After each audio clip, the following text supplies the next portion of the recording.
भाभी को लापता हुए 3 दिन हो गए हैं, 3 दिन, और आप लोग उन्हें ढूंढने की बजाय हाथ पे हाथ धरे बैठे। हाँ, हाथ पर हाथ धरे नहीं बैठे हैं हम। अजीत दिन रात उसकी तलाश में है। उसके घर, उसके एक एक रिश्तेदारों के घर जाकर देखकर आया, फिर भी उसका कोई पता नहीं चला।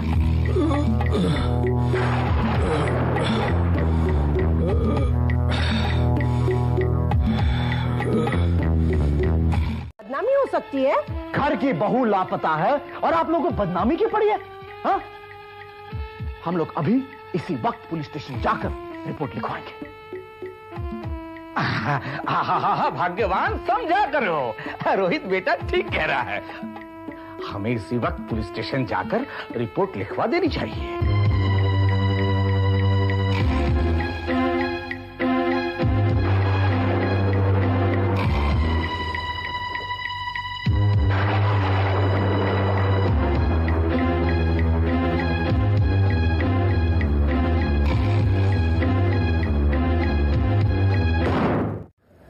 हाँ इंस्पेक्टर साहब, आखिर हमारे घर की बहू लापता हुई है, खानदान की इज्जत का सवाल है।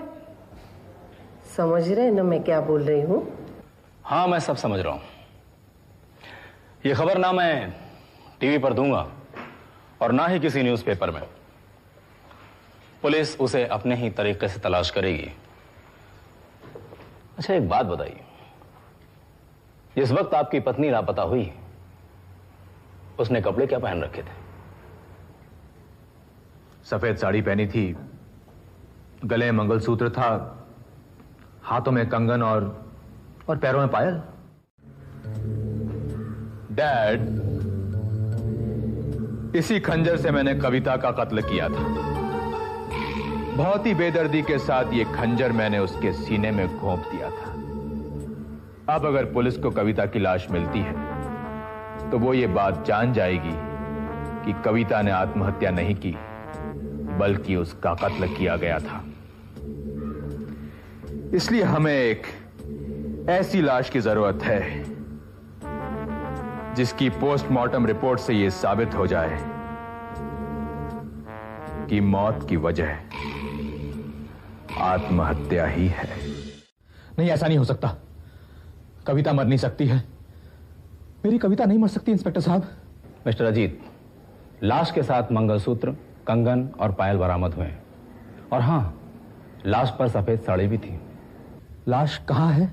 सिटी मॉर्ग में। आप आकर लाश की शिनाख्त कर लें। ठीक है, हम लोग फौरन वहां पहुंचते हैं। जैसा मैंने सोचा था वैसा ही हुआ। तीर ठीक निशाने पे लगा है। अरे जियो मेरे सुपूत। अरे आखिर बेटा किसका है? मेरा। हाँ, समझने की कोशिश कीजिए। कविता अभी अभी तो मरी है, कम से कम उसकी बरसी तक तो शोक मना लें, वरना बेचारी की आत्मा को शांति कैसे मिलेगी? तेरी शादी न सही, लेकिन रोहित की शादी के बारे में हम सोच सकते हैं। हमें तो सिर्फ मतलब है दहेज से। क्यों? अरे भाग्यवान, रोहित के लिए ऐसी लड़की ढूंढेंगे जो परी हो, परी।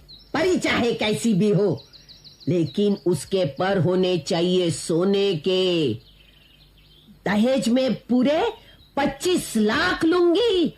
25 लाख। हाँ, हर किसी नहीं चाहता कि तुम उस घर में बहू बनकर आओ। हाँ, वरना बड़ी भाभी की तरह तुम्हें भी उस घर में जुल्म सहना पड़ेगा। फिक्र क्यों करते हो रोहित? तुम्हारे माँ बाप को दहेज की जरूरत है ना? इतना दहेज लेकर आऊंगी, इतना दहेज लेकर आऊंगी कि उनकी भूख हमेशा के लिए मिट जाएगी। बहुत पैसा है मेरे पापा के पास। हाँ बेटे, अनीता मेरी इकलौती बेटी है। मेरे पास जो कुछ भी है सब कुछ इसी का तो है। मैं अपनी बेटी की एक खुशी पर अपनी सारी दौलत कुर्बान कर सकता हूं। तुम अपने माँ बाप से बात करो और शादी की तारीख पक्की करवा दो।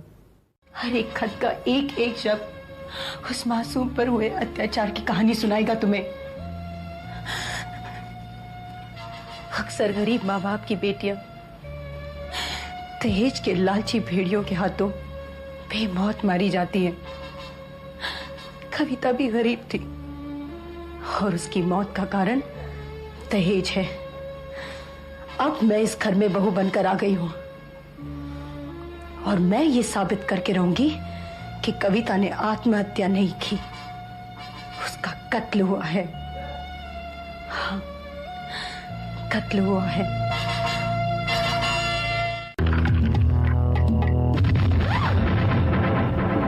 इतनी रात गई यहाँ क्या कर रही थी? हाँ, और ये क्या ढूंढ रही थी?